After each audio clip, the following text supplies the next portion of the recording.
Hi, welcome to my channel. तो आज हम जानेंगे बाकी स्टॉक्स के बारे में जो आईसीआईसीआई डायरेक्ट की रिसर्च रिपोर्ट ने बताए हैं कि बाकी 15 जो स्टॉक्स हैं वो बजट 24 से पहले ही अपना टारगेट पूरा कर सकते हैं। और ये टारगेट है 12 महीने के, मतलब 1 साल का पूरा टारगेट प्राइस बताया हुआ है। तो उसके बाद आता है महिंद्रा एंड महिंद्रा M&M, जो अभी 1350 के लेवल पे चल रहा है, जिसका टारगेट प्राइस दिया हुआ है 1590 रुपए का।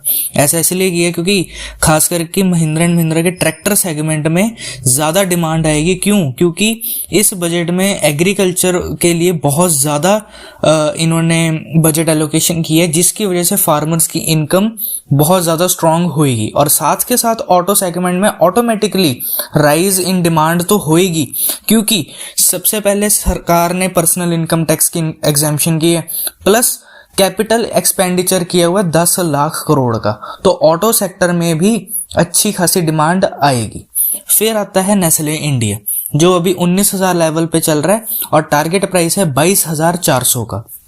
नेस्ले इंडिया के लिए ऐसा वैसे बजट में ऐसा कुछ नहीं कहा, लेकिन क्योंकि मिडिल क्लास के लिए काफी ज्यादा टैक्स एग्जेम्पशन कर दिए, तो जो एफएमसीजी कंपनी जैसे आईटीसी, हिंदुस्तान यूनिलीवर और नेस्ले इंडिया, इन जैसे एफएमसीजी कंपनीज की डिमांड ऑटोमेटिकली बढ़ जाएगी। और उसके बाद आता है स्टेट बैंक ऑफ इंडिया, जो अभी 525 के लेवल पे ट्रेड कर रहा है और टारगेट प्राइस है 750 रुपए का।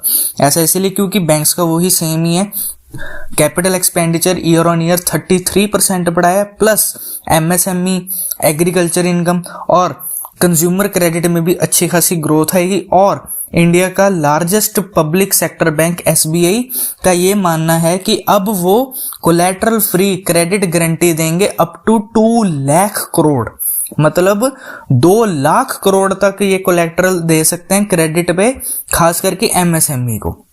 फिर आता है टाटा मोटर्स, जो अभी 440 के लेवल पे चल रहा है और टारगेट प्राइस है 530 का। वही सेम महिंद्रा एंड महिंद्रा की तरह टाटा मोटर्स में भी अच्छी खासी डोमेस्टिक डिमांड आएगी, क्योंकि गवर्नमेंट ने कैपिटल एक्सपेंडिचर 10 लाख करोड़ का किए, प्लस इनकम टैक्स एग्जेम्पशन भी हुई है। और जिसके साथ डोमेस्टिक डिमांड तो बढ़ेगी टाटा मोटर्स की, साथ के साथ इंटरनेशनल डिमांड भी बढ़ेगी। जो जैगुआर लैंड रोवर इनकी सब्सिडरी है, वहां पे भी अच्छी सेल्स की बूस्ट बढ़ जाएगी। और फिर आता है टाइटन, जो अभी 2340 पे चल रहा है और टारगेट प्राइस है 3240 रुपए का। खास करके गवर्नमेंट ने ज्यादा फोकस किया हुआ है कि वो लैब ग्रोन डायमंड्स को ज्यादा से ज्यादा प्रोड्यूस करें डोमेस्टिकली, ताकि इंपोर्ट कम से कम हो और प्लस एक्सपोर्ट्स भी ज्यादा हो। साथ के साथ ही उन्होंने कस्टम ड्यूटीज भी एग्जेम्प्ट कर दिए, जिसकी वजह से टाइटन जैसी कंपनी में बहुत अच्छी अपॉर्चुनिटी आने को मिलेगी। फिर आता है मारुति सुजुकी, जो अभी 8700 के लेवल पे चल रहा है, टारगेट प्राइस है 11,200 का। मारुति सुजुकी इंडिया की सबसे बड़ी ऑटो कंपनी है, खास करके जब से इनकम टैक्स इन्होंने कम किया है मिडिल क्लास के लिए, तब से इनकी डिस्पोजेबल इनकम कंज्यूमर की बढ़ जाएगी। और मारुति सुजुकी की जो पहले इतनी सेल्स बूस्ट होती थी, अब तो वो और तेजी से बूस्ट होएगी। साथ के साथ मारुति भी बहुत जल्दी अपनी एक्सपेंशन कर रहा है, न्यू एनर्जी व्हीकल्स के लिए एसयूवीज लॉन्च कर रहा है और इलेक्ट्रिकल व्हीकल्स भी लॉन्च कर रहा है महिंद्रा और टाटा मोटर्स को टक्कर देने के लिए। फिर आता है पावर ग्रिड, जो अभी 216 पे चल रहा है, टारगेट प्राइस है 235 का। हालांकि ऐसे बजट प्रपोजल कोई पावर सेक्टर पे नहीं आया, लेकिन फिर भी इस बजट में ज्यादातर रिन्यूएबल एनर्जी पे ज्यादा फोकस किया, ग्रीन एनर्जी में भी ज्यादा फोकस किया, जिसकी वजह से ट्रांसमिशन, रिन्यूएबल एनर्जी और ग्रीन हाइड्रोजन में बहुत अच्छी डिमांड मिलेगी, प्लस इनकी फाइनेंशियली ग्रोथ भी होगी और स्टॉक प्राइस में भी तेजी आएगी। और साथ के साथ ये पावर ग्रिड ऐसा स्टॉक है जो आपको अच्छा डिविडेंड यील्ड भी देता है। फिर आता है सन फार्मा, जो अभी 1000 के लेवल पे चल रहा है और टारगेट प्राइस है 1210। हालांकि ऐसा कोई मेजर बजट प्रपोजल नहीं आया है फार्मा पे, लेकिन वैसे देखा जाए कंपनी ने सन फार्मा के देखा जाए तो कंटिन्यूस मोमेंटम चलाई है, डोमेस्टिकली भी और इंटरनेशनली भी। साथ के साथ सन फार्मा ने अपना रेवेन्यू का 30% तो R&D में ही इन्वेस्ट किया, जो आने वाले टाइम में बहुत अच्छी डिमांड दे सकता है। फिर आता है टाटा स्टील, जो अभी 122 के लेवल पे चल रहा है और टारगेट प्राइस उसका दिया हुआ है 135 का। Capital investment 33% year on year बढ़ाई 10 लाख करोड़ की। टाटा स्टील जैसी बड़ी कंपनी जो स्टील में ही इन्होंने अपनी इतनी मास्टरी की हुई है, प्लस स्टील इनका एक कोर ऐसा सेक्टर है जो हर जगह काम आएगा, इंफ्रास्ट्रक्चर में भी काम आएगा, हर जगह काम आएगा। तो इन मामलों में देखा जाए तो जहां सरकार 10 लाख करोड़ तक लगा रही है पूरे बजट में, तो डोमेस्टिक स्टील की डिमांड बहुत बहुत ज्यादा बढ़ेगी। फिर आता है अल्ट्राटेक सीमेंट जो अभी 7100 पे चल रहा है, टारगेट प्राइस है 8050। कैपिटल एक्सपेंडिचर बढ़ेगा 10 लाख करोड़ तक का तो है ही है, इंफ्रास्ट्रक्चर बनेंगे तो स्टील भी काम आएगा, तो सीमेंट तो ऑटोमेटिकली ही काम आएगा। और कंपनी का टारगेट है कि 2030 तक 200 मिलियन टन्स की कैपेसिटी इन्होंने प्रोड्यूस करनी है। साथ के साथ स्ट्रॉन्ग बैलेंस शीट है और अल्ट्राटेक इंडिया की number 1 cement company after Ambuja and ACC. फिर आता है एनटीपीसी जो अभी 170 पे चल रहा है, टारगेट प्राइस है 207।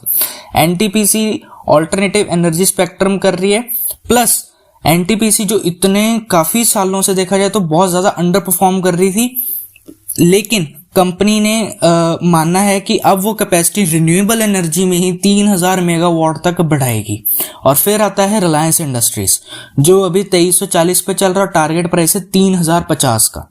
हालांकि बजट पे ऐसा कोई प्रपोजल नहीं है जो इंडिया की नंबर 1 कंपनी पे कोई इंपैक्ट पड़े, लेकिन वैसे देखा जाए तो रिलायंस ने अपनी एजीएम में कहा था कि 2035 तक वो जीरो कार्बन कंपनी बनाएंगे और कैपिटल इन्वेस्टमेंट सिर्फ ग्रीन एनर्जी पे ही वो 35,000 करोड़ रुपए लगाएंगे, जो कि बहुत बड़ी बात है। एक नया बिजनेस स्टार्ट कर रहे हैं जो आने वाले टाइम में पावर ग्रिड, अडानी और एनटीपीसी जैसे जो हर जगह ग्रीन हाइड्रोजन और ग्रीन एनर्जी की तरफ आ रहे हैं, वहां रिलायंस में भी इनको अच्छा फायदा मिलेगा। फिर आता है टीसीएस जो अभी 3400 पे चल रहा है, टारगेट प्राइस 3780।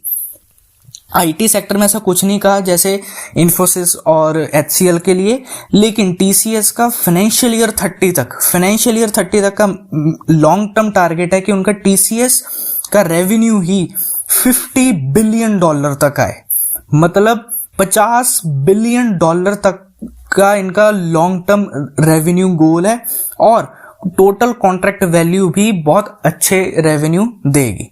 फिर आता है टेक महिंद्रा जो भी 1000 पे चल रहा है, टारगेट 1100। टेक महिंद्रा पे भी आईटी सेक्टर में से कुछ नहीं है, लेकिन वैसे देखा जाए तो टेक महिंद्रा में शॉर्ट टर्म थोड़ी करेक्शन आएगी, लेकिन फिर भी टोटल कॉन्ट्रैक्ट वैल्यू में अच्छी खासी ग्रोथ मिलेगी। और लास्ट आता है विप्रो जो अभी 400 पे चल रहा है, टारगेट है 455 रुपीज का। विप्रो का भी टोटल कॉन्ट्रैक्ट वैल्यू $4 बिलियन से ज्यादा है। सिर्फ दिसंबर क्वार्टर में ही देखा जाए तो उनके रेवेन्यू बहुत स्ट्रांग आए हैं, जिसके साथ सस्टेनेबल ऑपरेटिंग मार्जिन भी मिलेंगे। तो ये थी आज की वीडियो। ये मैंने आपको टोटल 30 स्टॉक्स बता दिए, आज 15 बताए और कल भी मैंने आपको 15 बताए थे। और ये बजट 24 तक का टारगेट प्राइस इन्होंने दिया हुआ है आईसीआईसीआई डायरेक्ट की रिसर्च रिपोर्ट में। तो ये थी आज की वीडियो। उम्मीद है कि आपको वीडियो पसंद आए। लाइक, शेयर, सब्सक्राइब जरूर करें। Thank you.